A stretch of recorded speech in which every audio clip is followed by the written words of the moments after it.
Hey guys, I'm Andrea Dunlop, and this is part 4 in my series about sensitivity readers. So far I've covered what a sensitivity reader does and when you might need one, and I've gotten into some of the arguments against the practice or some concerns that have come up about the practice and as it relates to publishing and issues of race and representation.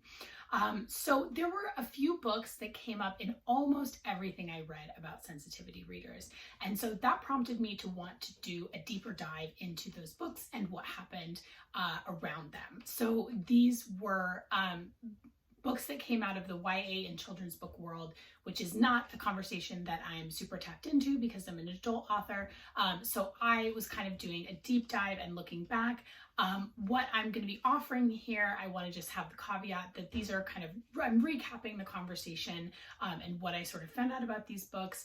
And again, I was not part of these discussions when they happened. So what I'm hoping to do here is kind of offer them as kind of instructive cases, and also to point out that these don't necessarily align with the arguments that were being made on behalf of these books, which is basically that they were examples of censorship. So the first two that I'm talking about today are A Birthday Cake for George Washington and When We Was Fierce. Interestingly, neither of these books appeared to have received sensitivity readers, and they were the only two books that I could find mentioned that were actually pulled from the shelves. So I found that sensitivity readers kind of get lumped in with this conversation around cancel culture, and I guess these two would be seen as an example of the latter. Okay, so the first book that I did a deep dive into is A Birthday Cake for George Washington. This is a children's book that came out from Scholastic Press on January 1st, 2016. It depicts George Washington's chef Hercules and his daughter, who were both his slaves, baking a birthday cake for Washington. It depicts them as happy and taking a lot of pride in their work. The author is Rimin Ganeshram. She's an American journalist and classically trained chef. Interestingly, this book came out hot on the heels of another book that caused a big scandal, which was called A Fine Dessert, and came out from an all-white team. Featured kind of a similar narrative. But interestingly, this book was written, illustrated, and edited by women of color.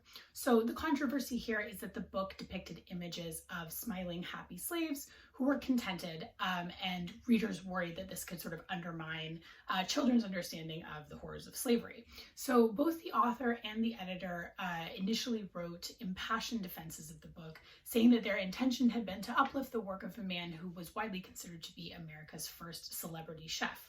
And they also said that, you know, there was nuance to the ways that some slaves were treated in relationship to other slaves.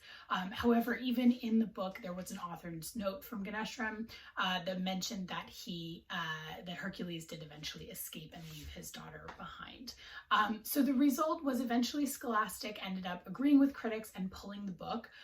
In a statement, it said that it respected the integrity, scholarship, and scholarship of the author, illustrator, and editor, but without more context on the evils of slavery, the book may leave kids with a false impression of the reality of the lives of slaves. So I think the big takeaway here is that intention never matters as much as impact, and you don't get to accompany your book into the world and explain what you meant. And I think this is especially true in the case of children's books. And while I can definitely sympathize with the author and the creators of this book, the criticism seems well-founded, and I truly cannot imagine buying a children's book about happy slaves for my daughter. Okay, so the next example that came up over and over again was the YA novel When We Was Fierce. So this was from best-selling Mexican-American author E. Charlton Trujillo. It was a YA novel about the struggles of young Black men in what she described as a hyper-realist America.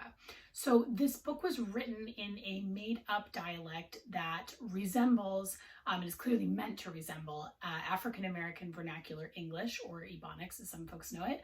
And this book is about a teenage boy trying to survive the gang-infested territory of his neighborhood. So this is what Trujillo had to say about the dialect. Right from the jump, I could hear the music of T's world that hadn't existed in YA before. Slang can become dated quick, so I had a unique opportunity to incorporate some slang along with some new vernacular. So that might kind of tell you everything you need to know about what went wrong here. To be quite honest, I find this title even is sort of hard to say, but let's continue. So this book was actually met with really positive reviews initially from the trades, which are the publications that review books before they come out. So Teen Reads gave it a great review.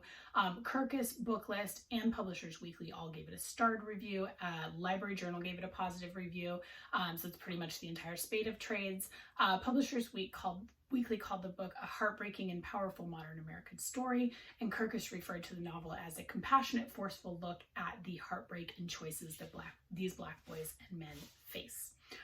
So anytime that there's a book with this much hype, which it sounded like was very intense around this book, the author was already a well-known best-selling author who read excerpts of this on her book tours, and obviously they got great early reviews. That's always going to lead to additional scrutiny. So the trouble for this book came when actual early readers began to react to the book. So I've included some links from those reviews on my blog. They really, really are worth a read. It will give you a sense of what this book actually sounded like. The imagined AAVE was definitely a major sticking point. And while a lot of the book has actually been scrubbed, I couldn't find that much in terms of like examples of what it sounded like, but some of these reviews helpfully included some lines and some excerpts, including this one from Jen Baker, who is the creator also and host of the Minorities in Publishing podcast, which I highly recommend you check out. It is fantastic. So she had a review of the book on her blog, and she included some of what the language actually sounded like. And I just want to read it here because to me it is just remarkable. So these are a few lines from the book. I was mid-speak when I got an interrupt. My think go to racing. So you aren't worried about catch and speak with Nacho? So as many reviewers, or really anyone familiar with AAVE knows, it's very much a real linguistic form, and it has, rich history and rules like any other language. So another reviewer who had a great review of the book, her name is Edie Campbell, said, typically when I read Black vernacular, I can hear it in my head as spoken by someone in my life, and it resonates as a home to me. It's a language with a pattern in how nouns and verbs relate. Tense is expressed in how verbs are conjugated. So vernacular was a huge sticking point for this book, just the actual prose and the way it was written. But it was also on top of that seen as being really full of harmful stereotypes. So it had, the pregnant teen, fragile, hardworking mom, abusive dad, etc. So again, this is from Edie Campbell, and I apologize, I don't know if it's Eddie or Edie. What adds to the perception of the characters in the story being marionettes is the quick and not at all insightful references to Black Lives Matter and those lost, Trayvon Martin, Eric Gardner, and Freddie Gray. So in the end, the author herself actually made the decision to pull the book. She said that she wanted to work on it some more. This was back in 2016. The book has not since materialized. So I think at this point we can probably assume that we will not be seeing the publication of that book in a revised format in the future, but we shall see. So my big takeaway about this book, I think, is just the question of who gets to tell a story. If we were awash in own voices stories about these communities and narratives from these authors who've actually have lived experience here, this wouldn't stand out so much. And again, this is an example, much like American Dirt, of the hype adding to the perception that this is not a story about the community, but the story about the community, and it's being written by someone who comes from outside of it. So this one, really, the issues to me just from reading excerpts seem so obvious, and I just wonder that no one sort of thought about that before the book was set to publish and being sent to early readers. And again, I really encourage you to go read some of those reviews. They are really something. Okay, so my conclusion here, these were two books that were held up over and over again as examples of censorship because the publishers and in the second case, the author eventually pulled them. But of course, those were business decisions. Again, it's worth mentioning that books get pulled all the time for all kinds of reasons. The publishers and the author could have chosen to stand by these books and put the energy into defending them, as is what happened in the next two cases I'm going to talk about. So be sure to check in for that next week.